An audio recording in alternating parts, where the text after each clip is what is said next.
Out of Kenya, where violence broke out at a demonstration against an Ebola quarantine centre being built for US citizens. Parts of Africa are battling a major outbreak of the disease. Kenya itself has never recorded a case, and for many in the country, potential carriers of the virus are not welcome. Chaos on the streets of Nanyuki. Protesters started fires and hurled rocks at police, who responded with tear gas and water cannons. At least one person was reported killed in the clashes, which erupted over a proposed Ebola quarantine facility to treat US citizens. Laikipia Air Base, due to house 50 isolation beds, was nearing completion late last week, after President William Ruto, seen here on the left, agreed to the controversial plan. Work has continued despite a temporary pause order from Kenya's High Court. For those protesting, this feels like a genuine matter of life and death. We get reports that someone has been shot and killed, and we're asking, when did our security forces start killing our own to protect an American facility that is meant to treat Americans? We do not want to import Ebola to Kenya. We do not want to import it to Nanyuki. We don't want Ebola in Laikipia. Why shouldn't they take it somewhere else? We don't want it. So please, Mr. President, we don't want Ebola here. Confirmed Ebola cases in nearby Democratic Republic of the Congo and Uganda have passed 600. The virus has already killed more than 100 people as response efforts face operational constraints. Kenya's president says his nation is preparing for a potential outbreak, with thousands of Kenyan citizens reportedly in eastern DRC. One of those measures is the erection of isolation units along Kenya's borders, which Ruto claims the US are assisting with. We have support from different countries. We have support from the United States to manage this situation. They have also offered to set up, of the 23 isolation units, the United States have offered to set up one of them. And we are working together to make sure that we manage this situation. Yet for those ordinary Kenyans in places such as Nanyuki, the decision to host foreigners infected with Ebola goes a step too far. Let's get more from our correspondent Felix Maringa in Nairobi. Welcome, Felix. Tell us more about the protests. How big are they? What do they want? So the protests have been gaining momentum over the last 2 weeks, and the protesters are very clear about what they want. First, they want a total cancellation of the US-backed Ebola quarantine facility that is being built at the Laikipia Air Base in Kenya's central Kenya. Secondly, the protesters want the government to engage them or to do public participation, because this particular quarantine facility will be hosting people who are sick, and the residents of Laikipia are saying that if you're bringing people who are sick in our area, you need to ask us how we'd want to engage with them. And lastly, the protesters do not want the government to bring sick people into their vicinity, because it will affect businesses, it will affect the general outlook of the region. Businesses have been at a standstill, and this is a region where they receive a lot of tourists. So business people feel like if the area will be associated with Ebola, then tourists may snub the place. And so the residents do not want anything to do with the facility. And we heard in the report one person apparently killed by police. What's being said about that? This is the third person that has been killed in the last 2 weeks. And human rights organizations, locals have condemned the heavy-handedness that the police have dealt with the protesters. Many other protesters are injured and fighting for their lives in different health facilities. And the government seems to be going on and on, either injuring the protesters or killing the protesters every time that Kenya has a protest. What we heard from the Kenyan president in our report is that this proposed US facility is part of international efforts. But as I understand it, that US effort is for US citizens only. So why is the Kenyan government agreeing to this?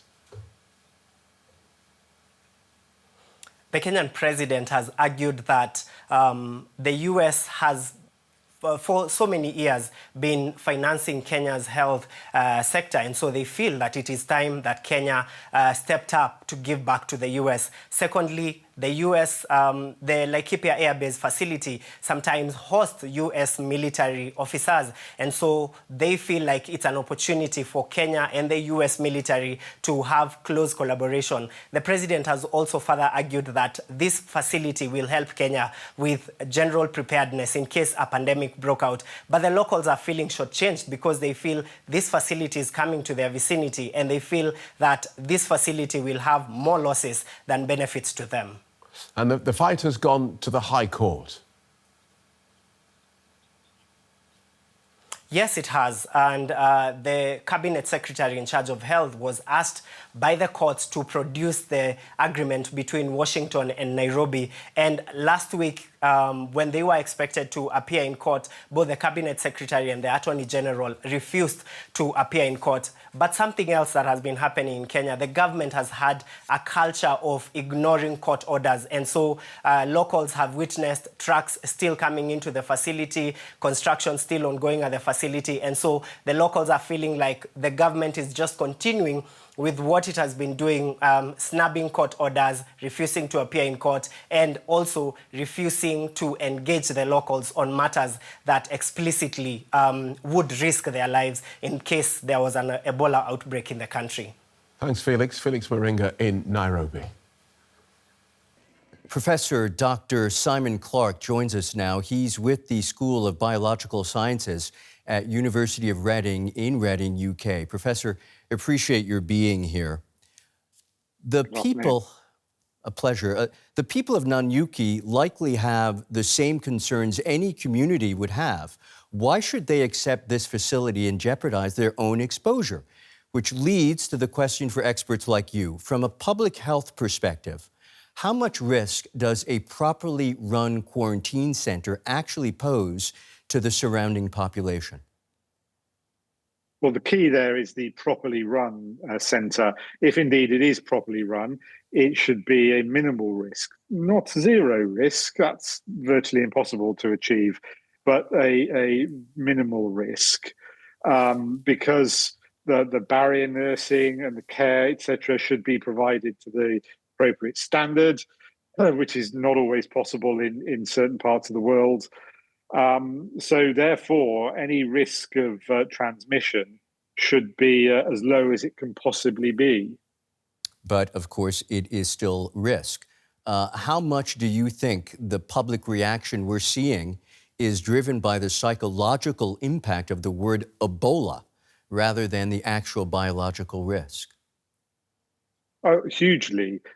People are terrified of this virus for understandable reasons because of what it does to you if you're unfortunate enough to be infected with it. So yes, people are frightened of this infection and they don't want it brought anywhere near their homes, near their lives. I think that's understandable. Even if the science says it's low risk, public health measures depend on public confidence, don't they? So what can happen when communities feel decisions are being made without their consent or without full transparency? Well, in some respect, you see the violence erupting like is happening in Kenya, but also people stop to take notice of what is said to them, what they're advised or instructed to do. So the positive effects that can come from those public health measures aren't realised.